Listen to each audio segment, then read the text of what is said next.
Você trabalha o dia todo, chega em casa cansada e ainda precisa dar conta dos filhos, da comida, do banho, da roupa e de você mesma e no final essa conta não tá fechando? Fica aqui comigo nesse vídeo que eu vou te contar quais são os 4 maiores erros que a gente comete na educação dos nossos filhos.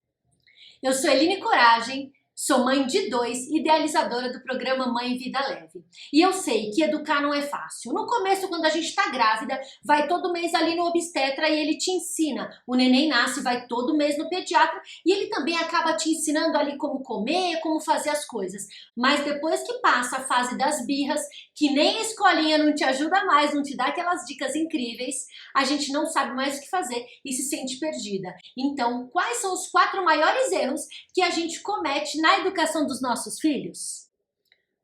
Primeiro erro, batata, eu já cometi, talvez você também já tenha cometido. É você combinar e não cumprir. Você dá a sua palavra que vai fazer alguma coisa e não cumprir a sua palavra. Tem horas que a gente dá a nossa palavra de que vai fazer alguma coisa, mas é naquele momento de nervoso, de explosão, que a gente acaba falando: ah, então você vai ficar até o final do mês sem videogame. E aí você não consegue cumprir isso. Porque chega o final de semana, vem os primos em casa, vem os amigos e fica naquela insistência e você acaba cedendo. A gente está mostrando para ele o quê? Que a gente fala e não está cumprindo.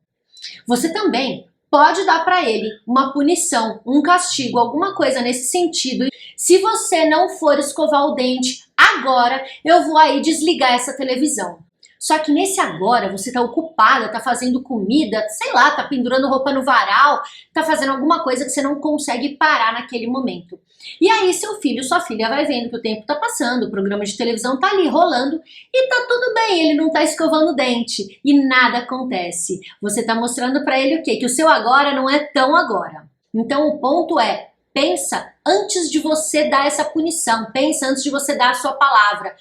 E aí tem um outro ponto da gente cumprir, da gente dar a nossa palavra e não cumprir, que é você esquecer aquela punição que você deu para o seu filho. Você acaba esquecendo, você fala, você vai ficar sem celular até o final de semana. Você não pega, não tira o celular dele, ele chega, te desobedece, cata o celular, fica ali de boinha, mexendo, usando o celular e você nem lembra, você esqueceu da punição que você deu. Pô, Eline, mas aí o meu filho tá errado de mexer. Tá errado. Só que a gente precisa manter nossa palavra e tirar o celular dele. Ou pelo menos lembrar, ó, você tá sem celular. E aí? O que você tá mexendo? Então a gente precisa manter nossa palavra. E isso vale para todas as outras coisas. Então se, por exemplo, você fala que você vai estudar com ele no final de semana, estude. Se você fala que vai levar ele em algum lugar em tal dia, leve. E a gente não precisa ser escrava da nossa palavra. Não estou dizendo isso. Você pode sim falar uma coisa e abrir uma exceção. Lembrando, ó, exceção é exceção. Exceção não é regra. A gente não pode tratar a exceção como regra. Exceção é, precisei quebrar a minha palavra por causa disso, disso e disso. Então, sei lá, ó, a gente deixou ele sem jogar bola, não sei. Deixamos ele sem jogar bola. Aí você vai viajar pra praia e tá todo mundo ali jogando bola. Olha, eventualmente esse final de semana que a gente tá na praia, você vai poder jogar futebol. E aí você tá abrindo uma plausibilidade, você tá dando uma justificativa do porquê que você tá abrindo a exceção do que você fez com a sua palavra naquele momento.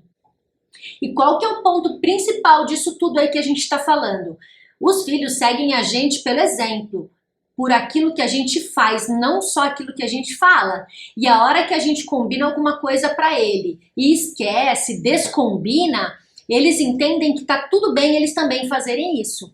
Então a hora que eles falam, mãe, vou estudar tal dia, tal hora, e não estudam, eles estão entendendo que tá tudo bem, minha mãe também fala uma coisa e não faz. Então o exemplo precisa primeiro partir da gente, que é o adulto da relação, e deixar com que a criança vá aprendendo com esses erros e acertos. Mas o exemplo correto precisa primeiro vir da gente, que é pai, mãe e educador que está aí sempre com as crianças. Deu para captar? O segundo erro é a divergência na educação dos filhos. Divergência entre o pai e a mãe, divergência entre quem educa. Talvez a sua família não seja pai e mãe, talvez a sua família seja mãe, avô, pai, mãe, os meus, os seus, os nossos. Enfim, qualquer família que seja, os educadores, aqueles que estão à frente da educação das crianças, eles não precisam concordar em tudo. Mas quando há uma divergência, é importante chegar em um acordo. Sempre tem aquele que é mais bonzinho, aquele que é mais exigente, ou aquele que passa mais tempo com as crianças e aí acaba dando mais bronca, orientando, educando, estando ali no dia a dia o 80% do tempo. E talvez aquele outro que fique 20% do tempo, ele seja mais bonzinho, ou até o contrário. Por passar tanto tempo com seu filho, você acaba cedendo mais, e a outra pessoa que fique menos tempo, ela acaba sendo mais rígida, mais exigente, mais cumpridora ali na intenção, na educação. Então eu não sei qual que é seu papel aí, mas é importante que vocês concordam. E como concordar? A hora que se forma uma família, eu levo a minha educação, meu marido traz a educação dele. Tiveram muitas coisas que meus pais acertaram, muitas coisas que meu sogro e minha sogra acertaram. Então, o mais importante é o que a gente pega de melhor da nossa família, da nossa educação e junta isso. Então, a sua mãe era muito boa de ensinar a parte dos estudos, a minha mãe era muito boa de ensinar a parte de alimentação. Enfim, junta isso e aí sim a gente vai formar a educação que nós vamos dar para os nossos filhos. Então, a hora que a gente junta duas culturas, forma uma terceira cultura, é a cultura da sua família. E é essa cultura que vocês têm que respeitar. E aí, nesse momento, vão ter horas que você vai precisar ceder, vai ter horas que você vai precisar aceitar, vai ter horas que você vai precisar impor sim a sua opinião. Então, isso precisa ser feito em conjunto. Quem são os educadores da família, o pai e a mãe? Eles precisam sentar e entrar num acordo e criar aí o que a gente chama de valores da família. Quais são os valores da sua família?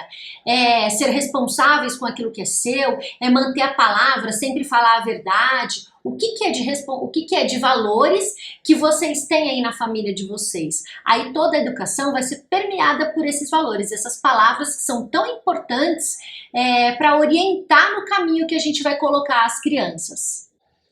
Nunca discordar na frente dos seus filhos, nunca desautorizar na frente dos filhos, tá? Então, se você, mãe, falou, pode, eu libero a televisão, por mais que o pai não concorde, naquele momento vai ser liberada a televisão. E aí, Eline, mas não pode. Ok, coloca um tempo. Daqui 15 minutos, 10 minutos, vocês vão desligar a televisão. E aí vai você lá no quarto, em algum lugar separado dos filhos e debatam esse assunto do porquê que a televisão precisa ser desligada. O que a gente não pode é desautorizar um ao outro na frente dos filhos. Porque as crianças aprendem, com esse daqui eu vou quando eu preciso conseguir isso, isso e isso.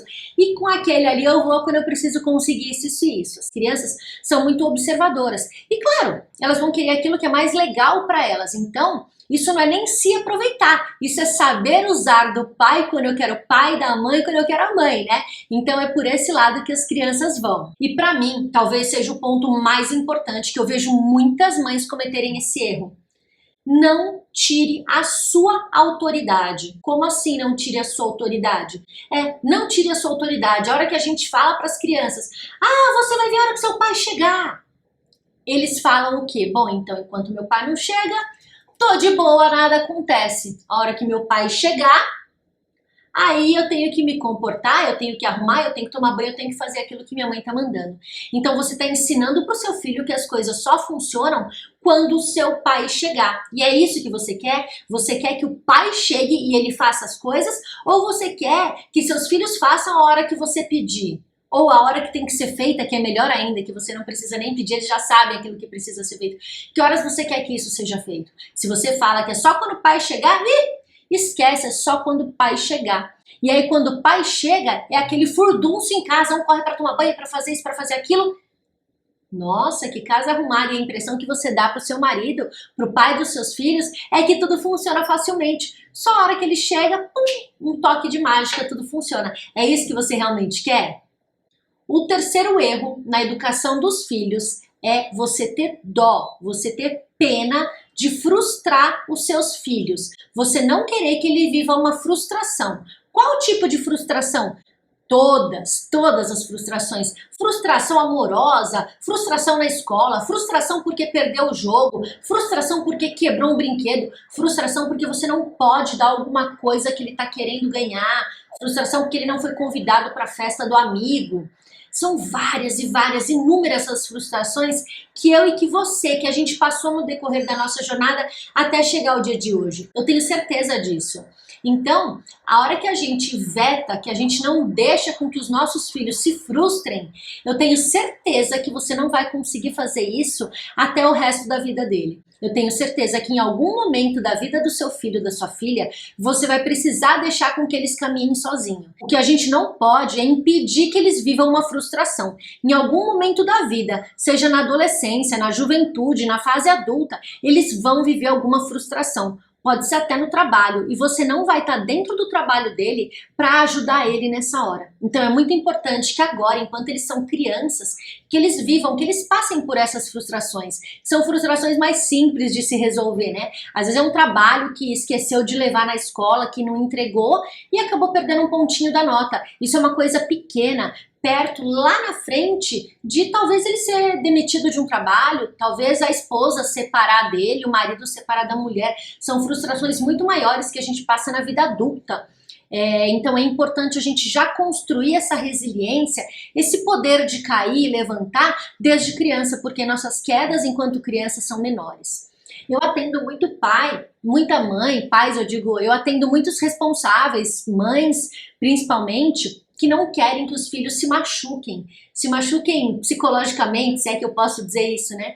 Que não querem que os filhos se machuquem, não querem que ele esqueça uma lição de casa, que ele tire uma nota baixa, que ele não seja escolhido no time de futebol. E aí a mãe acaba fazendo pelo filho ao invés de ajudar o filho.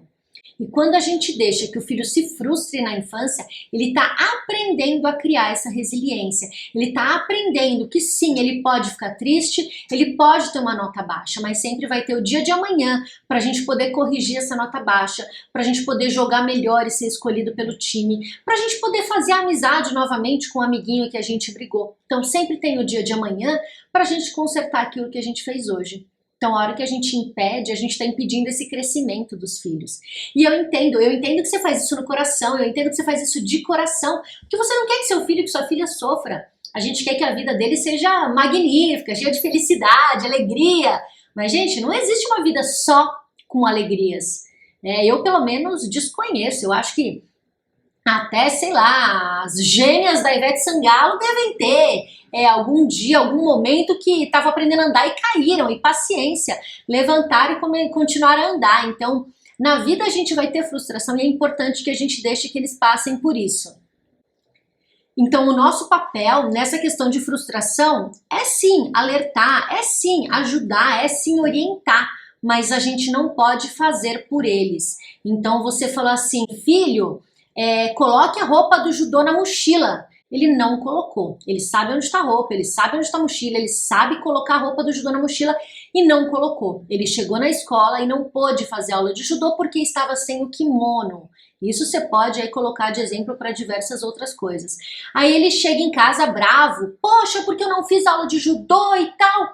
E aí a nossa primeira intenção, nossa primeira frase é falar, nossa, filho, desculpa, a mamãe não colocou a roupa de judô na sua mochila. Enquanto que não. A nossa frase deveria ser, filho, e a roupa de judô onde estava? O que aconteceu? Você esqueceu de colocar na mochila? Ok, dia tal tem aula de novo e aí você se lembra e coloca na sua mochila. Tenho certeza que você não vai mais esquecer. E simples assim. A hora que a gente sofre com eles e puxa essa culpa pra gente, poxa, eu que não coloquei na sua mochila, ele vai sim, com todo o carinho, apontar o dedo, pô mãe, você não colocou na minha mochila. E você vai acabar carregando uma responsabilidade que não é sua. Se ele já tem aí 5, 6, 7, 8 anos, ele consegue ter essa responsabilidade de pegar uma roupa e colocar na própria mochila. O nosso papel talvez seja lembrar, falar o dia que ele tem esse esporte. E isso acontece também para uma lição de casa que ele acabou esquecendo na mesa da sala. Mãe, ué, A lição é dele, quem tem que botar na mochila é ele. Então espero que você receba isso com carinho. O que eu tô querendo que você ensine pro seu filho aí é essa questão de aprender com a frustração. Eu fiquei triste porque eu não levei a lição, mas tá tudo bem. Amanhã é um outro dia e eu vou aprender com isso. Esse é um ponto muito importante. Aprender com a frustração. E o quarto erro é você compensar sua ausência com presente ou dinheiro. Sim, tem mãe que faz isso. Se a gente for pegar aí as mulheres que trabalham fora, elas têm em média 3, 4, 5 horas por dia com os filhos. E nessas horas tem que se incluir aí banho, comida, botar na cama, ajudar a fazer lição, tem que se incluir aí várias atividades, digamos, obrigatórias, né? Momento de higiene, alimentação, estudo, temos que incluir essas atividades obrigatórias. Então, nesse pouco tempo que a gente tem com o filho, a gente quer suprir, e muitas mães, pais, acabam fazendo isso, dando em forma de presente. E aí eu pergunto para você, como que você quer ser lembrada lá na frente? Ah, minha mãe era uma mãe que... Sabe que eu fui fazer essa pesquisa com alguns amigos. Eu participo de um grupo de negócios e nesse grupo de negócios eu fiz essa pergunta. Tive mais ou menos 20 respostas. 83% deles se lembraram de uma mãe exigente, brava, que gritava, que batia, que trabalhava duro, que dava duro para colocar em casa aquilo que a gente precisava, que se preocupava com a nossa educação. Lembraram de muitas coisas, eu vou dizer importantes, tá? Não vou colocar como positiva e negativa. Aí eu perguntei em seguida, e qual lembrança doce que você tem com a sua mãe? Que lembrança você tem que é gostoso recordar da infância? Porque eles entendem que é necessário. Ah, minha mãe, ela era rígida, ok, eles entendem que isso era necessário. Mas só 34% que lembraram que tiveram lembranças doces, como por exemplo, minha mãe brincava, minha mãe ficava penteando, alisando o meu cabelo, minha mãe contava história para eu dormir. Nossa, minha mãe fazia uma rosquinha, Eline, tô sentindo o cheiro da rosquinha que minha mãe fazia. Então, só 34% que conseguiram ter essa lembrança de coisas gostosas da infância. E essa pergunta que eu quero fazer para você, como que você quer ser lembrada lá na frente? Só dessa parte de mãe que educa, que é rígida, que cobra, ou você também quer ter esses momentos gostosos, você também quer deixar na memória do seu filho esses momentos gostosos. E é aí que a gente pega, troca o presente, troca o dinheiro por esses momentos gostosos. Como a gente consegue fazer esses momentos gostosos? Estando junto. Fazendo, chamando para ajudar na comida, chamando para ajudar a colocar a mesa, cantando uma música durante as atividades aí de obrigação de família, cantando uma música durante o banho, colocando para dormir com uma história gostosa, uma oração, uma meditação, tendo momentos juntos. Não é dando presente, mas é estando presente. E quando eu falo presente, é presente de corpo e alma. Não é quando você está presente ali, olhando para a tela do celular, olhando para a tela do computador, pensando ali na morte da bezerra, estando presente, plenamente presente de corpo e alma. Crie rituais para sua família, rituais de, sei lá, almoço de domingo, de dormir, rituais que você consegue repetir dia a dia, semana a semana, viagens que você faça, que isso sim é o que vai ficar na memória deles. Você pode até trocar algumas atividades, tá todo mundo no videogame, todo mundo assistindo televisão no domingo à tarde, troca isso por jogos de tabuleiro. Não sei, é da minha época, não sei se é da sua, o jogo da vida. Se você lembra do jogo da vida, tem aí na sua casa o jogo da vida, um jogo de baralho, põe todo mundo pra jogar. No começo você vai se lembrar de mim e vai falar, ai, aonde que eu me meti? Tá saindo briga, tá saindo discussão, não quer respeitar a regra. Mas é isso, faz parte. Conforme você vai jogando, eles vão respeitando a regra, vão entendendo o jogo, até porque jogo, respeitar a regra, eles fazem isso lá na escola. Basta você trazer para sua casa. Então, no começo, sim, vai ter um pouco de discussão, um pouco de bagunça, mas depois isso entra num processo tão gostoso, com uma lembrança tão gostosa que seus filhos vão pedir para você. Mãe, vamos jogar? Mãe, vamos brincar? Vão pedir para você para ter esse momento gostoso. Então, quais são os 4 principais erros que a gente comete na educação dos nossos filhos? Combinar e não cumprir, os pais terem divergência na educação dos filhos, a gente não deixar os filhos se frustrar e compensar a nossa ausência com presente ou com dinheiro. Tá aí, espero que você tenha gostado. Se você gostou desse vídeo, clica aqui embaixo, dá um like, dá um curtir, encaminha ele para suas amigas que também precisam assistir e se inscreve no canal para você receber os próximos vídeos quando eu postar.